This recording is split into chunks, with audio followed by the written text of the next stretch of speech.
প্রণাম। বর্ধমান কৃষ্ণকালী মায়ের মন্দিরে আমি আজকে গিয়েছি। আপনারা ভিডিওটা দেখুন। আমি যতটা পেরেছি ভিডিও করার চেষ্টা করেছি।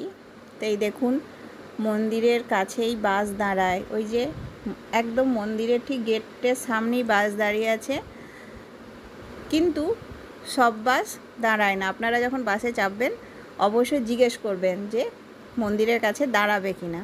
তো আপনারা সম্পূর্ণ ভিডিওটি দেখুন, চ্যানেলটি সাবস্ক্রাইব করে রাখুন, ভিডিওটি অবশ্যই লাইক। মন্দিরের কাছে প্রচুর পুজো কেনার দোকান আছে। আমরা এই মাসির দোকান থেকে কিনেছি। এই মাসির দোকান একদম মন্দিরের পাশেই। তো এই যে মাসির দোকান, এখানে প্রচুর পুজোর ডালা কেনার দোকান আছে। আর ডালার দাম একটাই 50 টাকা দাম। মন্দিরের ভিতরেও প্রচুর দোকান আছে, আর মাসির দোকান মন্দিরের ঠিক বাইরে।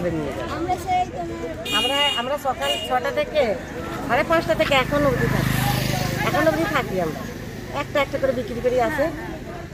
সবসময় সন্ধ্যাবেলা অবধি লোক এসে যাবে মায়ের কাছে। মা আর এখন ডালার দোকানও তো গাদা হয়ে গেছে। চলে গেলেও মা চলে গেলেও অনেকে আসে, এসে মায়ের দর্শন করে চলে যায়।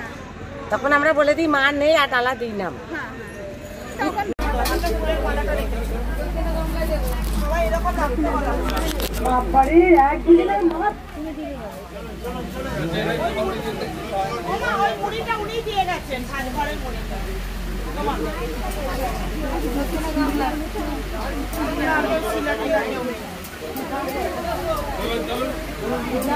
ভিডিওটা বন্ধ করো।